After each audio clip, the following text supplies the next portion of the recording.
The Sad, Greedy Death of Little Big Planet by Internet Anarchist. This one is gonna hit near and dear to my heart, bro. I love the Little Big Planet franchise, bro. So many of my PlayStation 3 gaming hours can be attributed to Little Big Planet, bro. When the PlayStation Welcome Back pack came after that big old outage that lasted like 2 weeks or whatever amount of time it was, I got Infamous and Little Big Planet as my 2 free games. Loved both of those games. Little Big Planet 2 eventually comes out, and it's even better than the first one, which was already phenomenal. Little Big Planet 3 comes out. It's a great game, but they don't know how, the people, Sumo Digital, right? They're the ones who took over from Media Molecule. They don't know how to facilitate an online game because the servers were ass. But the game was still good, bro.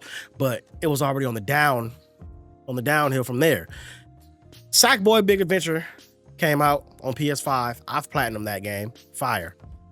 But it appears that we ain't gonna never get Little Big Planet 4, bro. And I don't know any other behind the scenes. This man right here is about to tell us why, so that's it. I just wanted to get that off before starting the video so I ain't gotta pause too much. Now, without further ado, let's get it. What's the biggest threat to the survival of a beloved game? Is it A, an uncaring developer who's doing something else? B, an inattentive publisher? Yeah, what happened to Dreams, bro? Like, I know the game still exists, but it was supposed to be so much bigger and better than it turned out to be, bro. Cares about profits? Or C, a Sony hacker whose only objective is to cause chaos? Oh, Big Planet, the answer was all three. did Anonymous hold Little Big Planet 2? Of Sony's PlayStation consoles with millions of loyal fans to an abandoned mess with dead servers. My and God. for a comeback. Hi, I'm the Internet Anarchist. Oh, it hurts, bro. It hurts, bro. I love that series, bro. Closer look at the sad Damn. Little Big Planet, how it reached the sorry state. Please don't be dead today, completely. What made it They're popular? gonna bring it back one day. They're gonna revive it. And how some people Oh, now are hope. still hopeful for its return. Is it But as you'll copium? see by the end of this Maybe. video, that's looking increasingly unlikely with each passing day. Oh, no. To fully understand the tragedy of Little Big Planet, we first have to go back to where it all started. Let's go. Little Big Planet was the brainchild of Alex Evans and Mark Healy, two of the names behind the now legendary Fable. After Oh, okay. I didn't know that. layoff at their company, Lionhead Studio, the two decided to leave with 2 more of their colleagues and form their own studio, Media Molecule. Yeah. First title being an ambitious platformer that would go on to become Little Big Planet. However, as a ragtag group of artists and programmers, they lacked both the resources and the time to create a fully fledged game. Did he have to did he have to crop out all of those GIFs? I mean, all of those PNGs just to get this little scene? There's a lot of stuff that goes in the editor, bro. And then simply hope that it will be a success. Yeah. They needed funding fast. So after some brainstorming, they quickly put together a bare bones demo called Mr. Yellowhead in Mr. Yellowhead. 2005, Okay. which, despite its crude Dang. graphics, had a lot of gameplay similarities with the final game. Mm-hmm. Sony immediately saw the I don't know what that was. the idea, and after seeing a bit more of the game, The over quality next change? 6 months, decided to publish it exclusively on their upcoming PlayStation 3 console. Little Big Planet was going to be a platform unlike any other, with a unique, timeless art style and an emphasis on It still look good. creativity and user-generated content. Yeah. Sony first unveiled it to I remember that shit, bro. The whole idea of, yo, everything you're about to see, everything you're about to play is made using the same tools that we're going to give you access to. Okay? So all of the levels you about to see us make, you could make if you're creative enough. Hell, you could create levels even better than what we made. And people did just that. Oh, this is such a good idea and concept, bro, where it like they can't just leave that on the table. Like, someone has to take this and make something bigger and better out of it. They have to, bro. emphasis on player creativity and Even if it's not Little Big Planet. content. Sony first unveiled it to the public at the 2007 Game Developers Conference, immediately winning the hearts of thousands who couldn't wait to get their hands on the game. I'd never heard of it before the Welcome Back pack, but I'm glad that they did that. Definitely a hidden gem. However, Sony wanted it to be ready by the end of the year, including the fully fleshed out level editor. It was hard work, but Media Molecule persevered, managing to deliver on each one of their promises at the game's launch in October of 2008. Hey, The players couldn't have been happier. It sold millions of copies, damn. adored by the critics, and for a good reason. It had So I honestly didn't know that it was majorly successful before the Welcome Back pack even happened. Because again, I had never heard of Little Big Planet before the Welcome Back backpack thing happened and you got to choose 2 free games. I just chose it because it was one of the other full price. Because I think aside from Infamous and Little Big Planet, there was like Wipeout HD. It was like some little $5, $10 arcade games. Like why would I choose those 2 as opposed to the 2 full price games? So that's the reason I chose that. Yeah, I guess Little Big Planet was gonna be big regardless though. Millions of copies, was adored by the critics, and I'm one of the lucky dudes that got it for free. It had everything players wanted and more. The art style was just incredibly charming, the platforming mechanics were tuned to perfection, yeah, some of the most versatile character customization options at the time. Most importantly, the level editor was just as feature-rich and intuitive as everyone had hoped. Yes, however, it was. The feature that turned Little Big Planet from just another fun game to a cultural phenomenon was its accompanying website, lbp.me. Yeah. PlayStation Network account. You could literally use to pick levels from there and jump right in. Ever-growing library of levels made by others. Yeah. Simply, there was an essentially endless supply of fresh content. Within just a year of the game's launch, players had already uploaded over 1 million unique levels. Collectively playing them more than 240 million times. Golly, bruh. At the time was that this website would also become a big reason for the game's downfall. But for the time being, it was what kept players hooked long past a typical platformer's shelf life. Media Molecule also kept working on the game, patching out bugs, adding new cosmetic options, and releasing DLC content to keep fans happy. And it didn't have a crazy amount of DLC that cost a lot of money. Am I tripping? Big Planet is perfect. It's as simple as that. Yeah, that's a great. Yeah, it was perfect. It was too good, bruh. Like you could take the game and make almost any game you wanted to. It got even better with Little Big Planet 2, and then 3, they just went crazy with it. But even in Little Big Planet 1, you could pretty much do anything that you could imagine, bro. As long as you have the creativity for it, you can make it, bro. Like it was too fire. You know what I'm saying? There was no, okay, the game mechanics are nice, but the levels are kind of boring. Okay, go find some fun levels then. Because the majority of the game is played online. Yes, there's a story mode that plays offline, but the meat and potatoes of this game was going online and playing other people's levels. What these satisfied players didn't realize was that their favorite game was about to become a whole lot better. The explosive success of Little Big Planet gave Media Molecule the confidence to start working on a sequel. Yeah, number 2 was so goated. However, players weren't as enthusiastic about a sequel as you might imagine. Why? The reason was simple. The level editor. Many had poured countless hours into crafting over 3 million unique levels by this point. If the new game was incompatible with their creations, all their hard work would have gone to waste. But it wouldn't have just hurt the sequel's sales, it risked splitting the Little Big Planet community in 2. That's true. Those eager to explore the new tools and mechanics, and those unwilling to abandon the treasure trove of player-made content they'd come to love. Wait for it.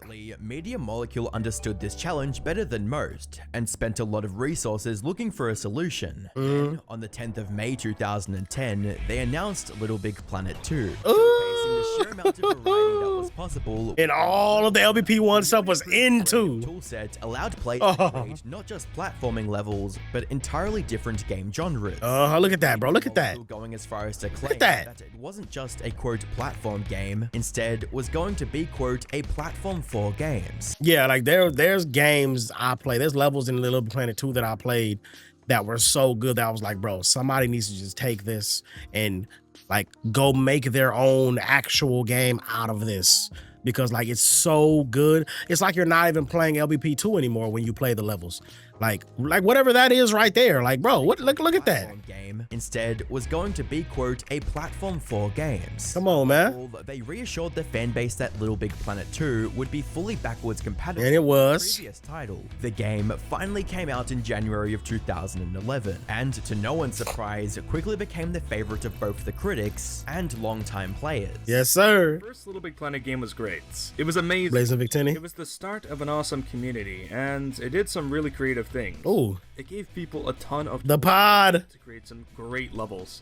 Ooh, them racing levels are so fun. Sequel, there's really no reason to go back. It was the perfect sequel, which made everything better. The perfect sequel. Oh my God, that's the best way to say that. Also resulted in it becoming a massive financial success, selling over 350,000 copies in its first couple of weeks. It was essentially a gigantic DLC update patch. Like, yo, if you have LBP 1, we're gonna add a whole bunch of new features and new things you can do. in LBP 2. So buy LBP 2. You still have LBP 1. All the levels, all that good stuff is still going to be present for you. But then all the new stuff that we're adding in 2, you can access that now that you've purchased 2. So you don't got to miss, nobody has to miss anything. Everybody's happy. The people who wanted a sequel get a sequel that's even better in every way than the first one.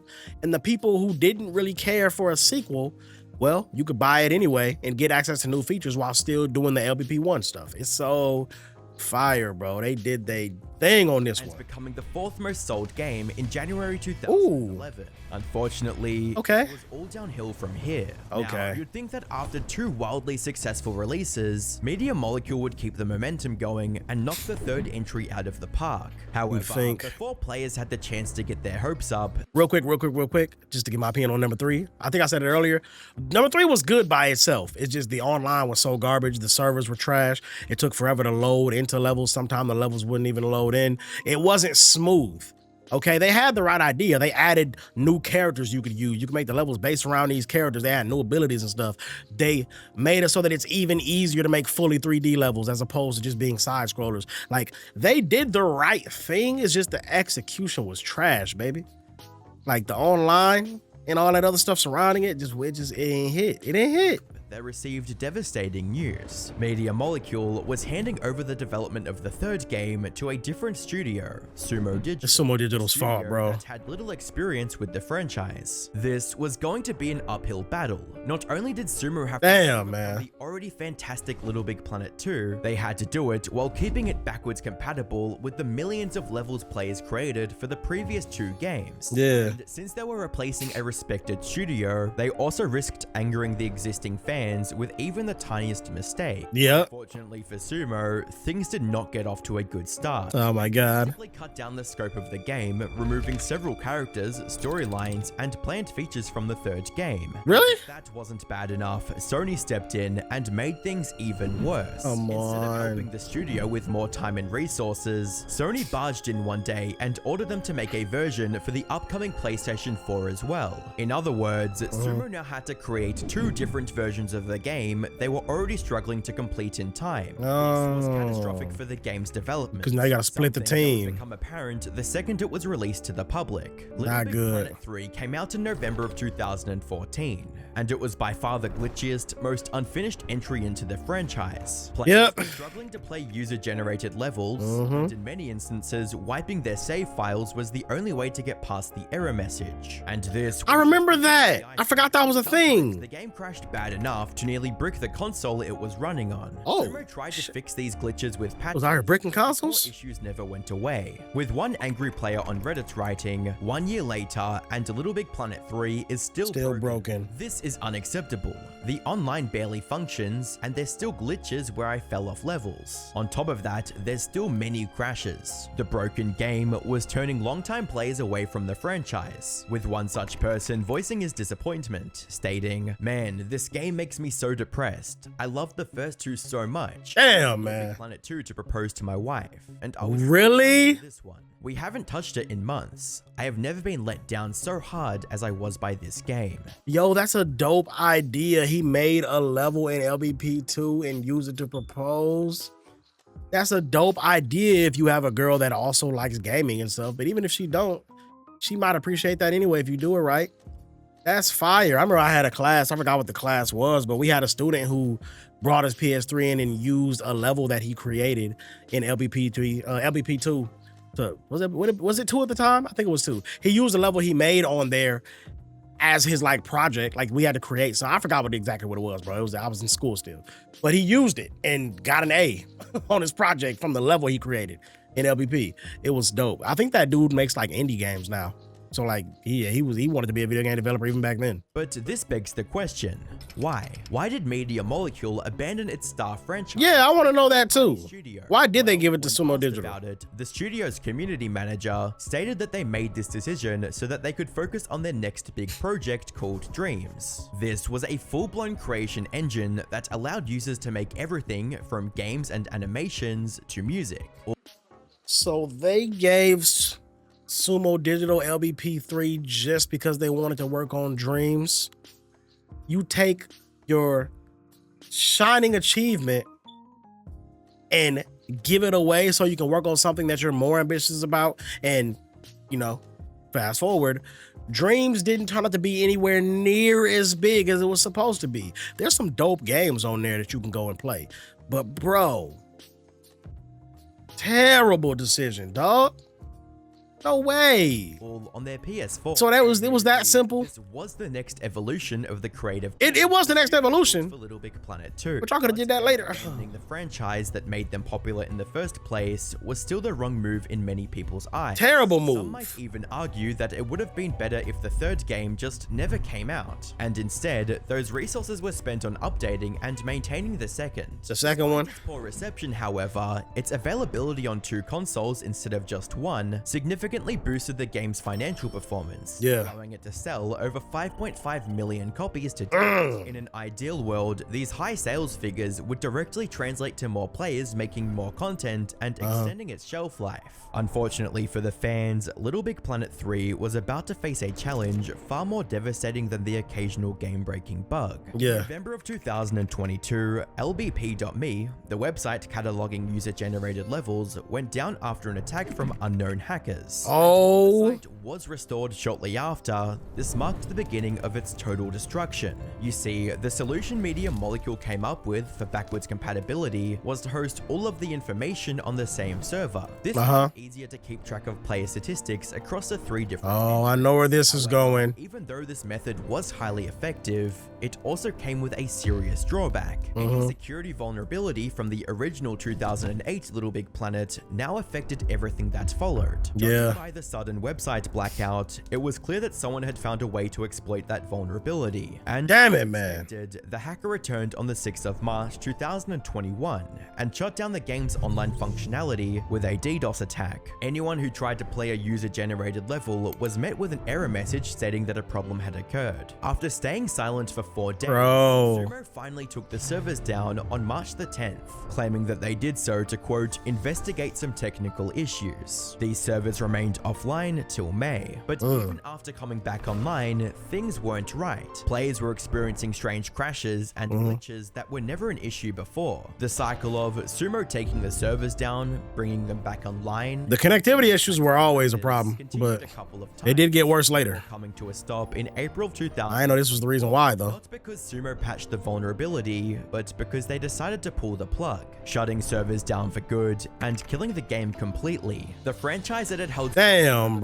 years was finally dead in the water. Some fans tried to protest this decision online to no avail. They had nowhere left to go. While technically I still want LBP4. They could still play a spin-off called Sackboy: A Big Adventure. That's a really good game. If you haven't played it and you have a PS5, get it. This version of the game lacked the one feature that made LittleBigPlanet special in the first place. Yep, you can't. There's no user-created levels. It is a completely offline experience, bro. You can play it online with friends and run through the levels, but there's no like user-created levels. And imagine if you had the tools to make the kind of levels that are in this game in like LBP4 or something. Like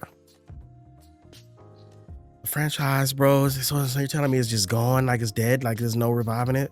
User-generated content, resulting in most fans seeing this spin-off as an insult and hating it with a passion, with one person it was good, receiving a middle finger from the developers and Sony. In the end, seeing such a beloved game go out like this is just sad. As a YouTube comment puts it, as much as I'm devastated to see it gone, I think what's even sadder is that I will always see LittleBigPlanet as something that was killed rather than something that died on its own. God damn, man. Handle this, then wiping the that is such a fact. Converting millions upon millions of user-created levels to nothing more than lost media. That being said, some fans are still clinging to hope. Some levels gone, man. Speculating based on job listings at Sumo Digital. Others are hatching elaborate plans to resurrect the game themselves, like turning the game's mascot into a viral meme, so Sony will see the potential in bringing back the franchise. Sadly, judging by the silence from Sony, Media Molecule, and Sumo Digital, a LittleBigPlanet comeback seems nothing more than a distant dream,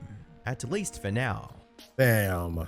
Rest in peace to one of my favorite franchises from the PS3 era, baby. Damn, bro.